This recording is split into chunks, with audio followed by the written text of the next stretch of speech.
వెనుక ఉన్నటువంటి ఉద్దేశం ఏంటి, అసలు ఏం జరుగుతుంది?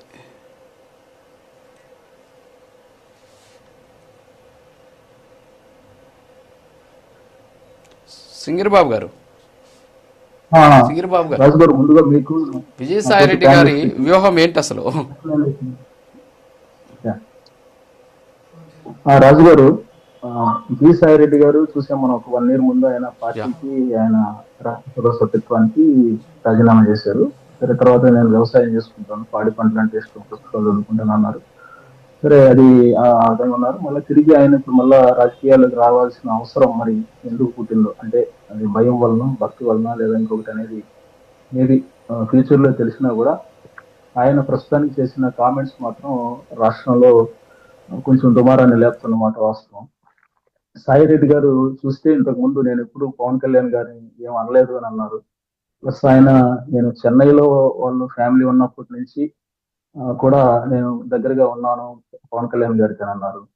ఇంతకుముందు ఒకసారి నాగబాబు గారు కూడా సాయి రెడ్డి గారు మీరు మాతో బాగున్నారు కదా, ఎందుకు ఇలా మాట్లాడుతున్నారు అన్నారు. కళ్యాణ్ గారు కూడా ఒకసారి అన్నారు, అంటే ఈయన ఒక పెద్ద కామెంట్ చేసినప్పుడు, అంటే ఈయన దత్తపుత్రుడు ఈయన కూడా మాట్లాడతారని అనుకోలేదు, ఈయన ఆ మాట అన్నారు ఒక మీటింగ్ లో. దాని తర్వాత కళ్యాణ్ గారు, అంటే ఈయన అనకుండా ఏం లేదు రాజు గారు, ఇంతకుముందు పవన్ కళ్యాణ్ గారిని చాలా విధాలుగా ట్వీట్లు చేశారు, మాట్లాడారు కూడా, నేరుగా కూడా మాట్లాడారు, చాలా విషయాలు మాట్లాడారు.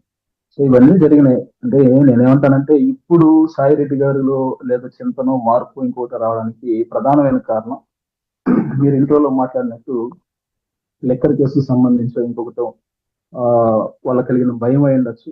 లేదో చాలా మాధ్యమాల్లో చూసినప్పుడు ఏంటంటే ఆయన బీజేపీలోకి ఇంకో అంటే ఏదో ఒక పార్టీలోకి వెళ్ళాలనుకున్నారు. అంటే ఆయన క్వార్టరీ వాళ్ళు నన్ను అసలు అన్ని పోస్టులు తీసేశారు, నన్ను మూలగొచ్చని పెట్టారని బాధలో ఉన్నారు. ముందు కూడా సాయి రెడ్డి గారిని జగన్మోహన్ రెడ్డి గారే ప్రోత్సహించారు. అంటే ఆయన రాజకీయంలో ఆయన ఇప్పుడు ఏదో అంటే పెద్ద భయంకరమైన లీడరు జన సమీకరణలో లేదా పోటీ కాదు, కానీ జగన్మోహన్ రెడ్డి గారు ఆయన ఆడిటర్ కాబట్టి ఆయన ప్రోత్సహించారు. సరే, ఆయన మళ్ళీ తీసి కూర్చోబెట్టారు అనేది అప్పట్లో ఉంది. ఇప్పుడు ఆయన మనస్తాపానికి గురయ్యి రాజీనామా చేశారు. తిరిగి ఏమన్నా ఇప్పుడు కేసుల నుంచి తప్పించుకోవాలంటే రాజ్యసభ సీట్ అయినా తీసుకోవాలనుకుంటున్నారా? ఏదో ఒక పోస్టులో ఉంటే తప్పితే మేబీ కేసుల నుంచి కొంచెం దూరం ఉండొచ్చు అనుకుంటున్నారా? లేదా ఏదో ఒక రాజకీయ పార్టీలో ఉంటే తప్పితే సేఫ్టీ ఉండదు అనుకుంటున్నారా? లేదా తిరిగి మళ్ళా వైఎస్ఆర్సీపీతో ఉంటే సరిపోతుంది, ఎలా ఏ పార్టీలోకి రానిలేదు కదా అనుకుంటున్నారా? ఇవన్నీ కూడా చర్చకి దారితీస్తున్న అంశాలు రాజు గారు. ముఖ్యంగా సాయి రెడ్డి గారు సరే అంటే ఒక్కొక్క పార్టీలోకి వెళ్తే ఎలా ఉంటది అనేది గురించి మాట అన్నాడు. ఇక్కడ ఆయన ఏమన్నాడంటే ఒక సొంత పార్టీ పెట్టాలి అని చెప్పేసి, సొంత పార్టీ కూడా పెట్టడానికి వెనకాడబోను అని చెప్పేసి కూడా ఆయన కొన్ని సంకేతాలు ఇచ్చాడు. ఏంటి అసలు అంటే ఈ సొంత పార్టీ వ్యవహారం ఏంటి? గతంలో చూసాం, సొంత పార్టీల వల్ల జరిగినటువంటి నష్టాలు చూసాం, సొంత పార్టీల వల్ల ఉన్నటువంటి వ్యూహాలు చూసాం కొత్త పార్టీల వల్ల. సో విజయసాయి రెడ్డి గారి ఆ మాటల వెనుక ఉన్నటువంటి ఆంతర్యం ఏమనుకుంటున్నారు? లేదు రాజు గారు, నేను అడిగిన ప్రశ్నలో మీరు ఏమైనా సొంత పార్టీ పెట్టి వెళ్ళాలనుకున్నారంటే లేదు, అలాంటి ఉద్దేశం లేదన్నారు. ప్లస్ సొంత పార్టీ పెట్టి ఎదగడం అనేది చాలా కష్టమైన విషయం రాజు గారు. నేను 14 ఏళ్ళు నేను చూసిన, అంటే నేను లోక్సత్తా నుంచి చూశాను. సో సొంత పార్టీ పెట్టి ఆంధ్రప్రదేశ్ లో రాజకీయాలు చేయడం అనేది అంత ఈజీ అయిన విషయం కాదు. ఎందుకంటే ఆంధ్రప్రదేశ్ పాలిటిక్స్ లో అంటే డబ్బు ఇవన్నీ చాలా ఎక్కువగా ఉన్న తరుణంలో ఏదో సొంత పార్టీ పెట్టి చాలా మంది పార్టీలు పెట్టారు కదా సార్, అలాంటిది ఏమి ఉండదు. ఒకవేళ అలాంటిది ఆయన చేసినా కూడా ఏదో ఉపయోగం ఉండే మాట అయితే కాదులేండి. ఆయన సొంత పార్టీ పెట్టి రాజకీయాలు చేసేంత స్థాయి ఉండదని నేను అనుకుంటున్నాను. మేబీ ఆయన ఏమన్నా కొన్ని ఓట్లని చేల్చొచ్చేమో కొన్ని దగ్గర. ఇప్పుడు ఏంటి జనసేన అని పవన్ కళ్యాణ్ గురించి గడిచిన 20 ఏళ్ళుగా ఆయన నాకు స్నేహితుడుగా ఉన్నాడు కాబట్టి సో పవన్ కళ్యాణ్ గారిని నేను ఏమనలేదు అన్నాడు. సో వాటికి సంబంధించి కూడా ఆయన ఏమేమి మాట్లాడారు అనేది అందరికీ సోషల్ మీడియాలో కంట్రోల్ అవుతున్నాయి. సరే, ఇవి పక్కన పెడితే ఏంటి జనసేన వైపు ఏమైనా అడుగులు వేస్తున్నాడా?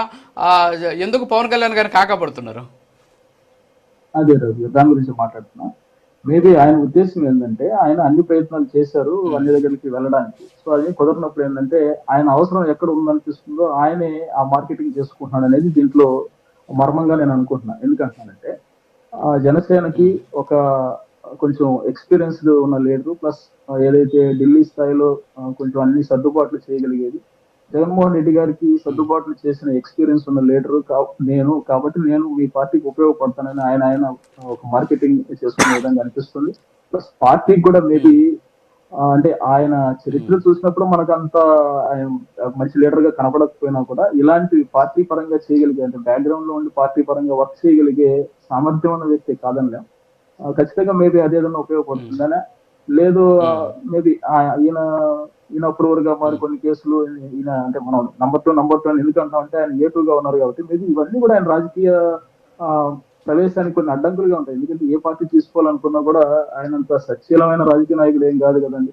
ఆయన ఏదో ఉత్తమమైన పేరుండే ఆయన ఏం కాదు కదా. జగన్మోహన్ రెడ్డి గారితో పాటు అవును. ఆయన జైలుకి వెళ్ళినారు, అవన్నీ ఉన్నాయి కదా. So yes. ఇవన్నీ కూడా ఆలోచిస్తారనేది నా ఉద్దేశం. ముఖ్యంగా పవన్ కళ్యాణ్ గారు లాంటి వ్యక్తి ఆ, అలాంటి వాళ్ళని మళ్ళీ తీసుకొచ్చి ప్రోత్సహిస్తారు అనుకోలేం. కానీ మేబీ ఏమన్నా ఆయన బ్యాక్గ్రౌండ్ వర్క్ చేస్తాను అని ఆయన పిలిపిస్తున్నారని నేను భావిస్తున్నాను. రాజు గారు ఇది ఖచ్చితంగా నా పర్సనల్ ఒపీనియన్, సరే, పార్టీ ఓకే సార్, ఆయన కోరిక ఓకే. Yes yes. ఓకే, ఆయన ఆయన కోరిక ఓకే, ఆయన కోరికలు ఉండొచ్చు, చాలా కోరికలు ఉంటాయి మనిషి అన్నాక. మరి ఆ కోరికలకు ఫుల్ఫిల్ చేయాల్సినటువంటి బాధ్యత ఆయన కోరుకునేటటువంటి కోరికను తీర్చే వ్యక్తి అంటే ఇప్పుడు ఏంటి పవన్ కళ్యాణ్ గారికి అలాగే జనసేనకి ఆయన టార్గెట్ చేసినప్పుడు లేకపోతే అందులో జాయిన్ అవ్వాలని చెప్పేసి కాకాపడుతున్నటువంటి సందర్భంలో ఆయన తీసుకునే అవకాశాలు ఉన్నాయా మరి మీ పార్టీలోకి? జనసేన అని పవన్ కళ్యాణ్ గారు ఎలాంటి నిర్ణయం తీసుకోబోతున్నారు? ఎందుకంటే ఆ పవన్ కళ్యాణ్ గారి పోరాటం అంతా కూడా వైఎస్ఆర్ కాంగ్రెస్ పార్టీ అవినీతి మీదే. మరి అలాంటి సందర్భంలో విజయసాయిరెడ్డి పవన్ కళ్యాణ్ గారి నుంచి మాట్లాడడం ఏదైతే ఉందో ఇది ఇప్పుడు హాట్ టాపిక్గా మారింది. సో ఏమంటారు? విజయసాయి రెడ్డి గారు ఇప్పుడు వైఎస్ఆర్సీపీ పార్టీలో లేరు రాజు గారు. ఆయన దానికి రాజీనామా చేశారు, బయట వచ్చారు. ఆయన ఆయనకి ఇప్పుడు అన్ని ఆప్షన్స్ ఉన్నాయని ఆయన చెప్పడంలో ఉద్దేశం ఏంటంటే ఆయన ఏ పార్టీ అయినా నన్ను తీసుకొని వాడుకోవచ్చు అనేది ఆయన ఆఫర్. సో పవన్ కళ్యాణ్ గారు దాన్ని తీసుకొని వాడుకుంటారా ఓకే. లేదా అనేది పవన్ కళ్యాణ్ గారు యొక్క విజ్ఞత. ఎందుకంటానంటే ఖచ్చితంగా ఆయన ఒక ఎక్స్పీరియన్స్ లీడరే. ప్లస్ ఆయన కొంతవరకు అంటే బ్యాక్గ్రౌండ్ లో వర్క్ చేయడానికి అయితే పనికొచ్చే లీడరే. కానీ అంటే ఆయన జీవితకాలం పాటు 40 సంవత్సరాల పాటు జగన్మోహన్ రెడ్డి గారు చేసిన ఒక వ్యక్తి ఈ లాస్ట్ సమయంలో మాత్రం వేరే వాళ్ళకి హెల్ప్ చేస్తారా లేదా వేరే వాళ్ళ దగ్గర ఉండి నిజాయితీగా పనిచేస్తారని ఎంతవరకు నమ్మాలనేది ఒకటి ఉంటది. ప్లస్ ఆయన మీద ఉన్న కేసులు వాటి విషయంలో ఆయన మళ్ళీ తిరిగి అంటే ఆయన సాయిరెడ్డి గారు కూడా ఏదో ఒక పదవి కోరుకుంటారుగా. ఇప్పుడు ఇంతవరకు వెళ్ళిన వ్యక్తి నేను తిరిగి ఇంకా కొంచెం రాజకీయంగా అవును. ముందుకెళ్ళాలనుకుంటారు. కానీ డబ్బును కూర్చొని నేను ఏదో పని చేస్తాను మీకోసం అని ఆయన అనరుగా. ఆయనకి ఓకే. ఏమొస్తుంది దానివల్ల? ఇవన్నీ క్యాలిక్యులేషన్స్ అన్ని ఉంటాయి రాజు గారు. కాబట్టి అది ఎంతవరకు జరుగుతుంది అనేది చెప్పడానికి కావదు. కాకపోతే ఆయన సిచ్యువేషన్ అయితే వాడుకున్నారు, ఆయనకి ఎస్. ఒక ప్లాట్ఫామ్ ఎస్. దొరికింది, దాని వరకు వాడుకోగలిగారు. Okay. Okay. Yeah okay. Karamanchi Ramesh garu good morning. ఏంటి మరి విజయసాయి రెడ్డి గారు పవన్ కళ్యాణ్ గారి గురించి నిన్న పాజిటివ్తో మాట్లాడడం, జగన్మోహన్ రెడ్డి గారిని కూడా ఆయన రిజర్వ్లో పెట్టడం, కోటరీ గురించి మాట్లాడడం, సో ఏంటి దేనికి దారితీస్తుంది? అసలు ఏంటి విజయసాయి రెడ్డి గారి వ్యూహం ఏంటి? లేకపోతే విజయసాయి రెడ్డి గారిని ఎవరైనా నడిపిస్తున్నారా? అసలు ఏంటి మీ వర్షన్ ఏంటి? రాజు గారు, మీకు ప్యానల్లో ఉన్న సభ్యులకు అలాగే ప్రైమ్ లైన్ వీక్షకులందరికీ వెరీ గుడ్ మార్నింగ్ అండి. విజయసాయి రెడ్డి గారు గత సంవత్సరం నేను రాజకీయాల నుంచి పూర్తిగా తప్పుకుంటున్నాను, వ్యవసాయం చేసుకుంటాను, ఇంకా రాజకీయాల్లోకి వచ్చి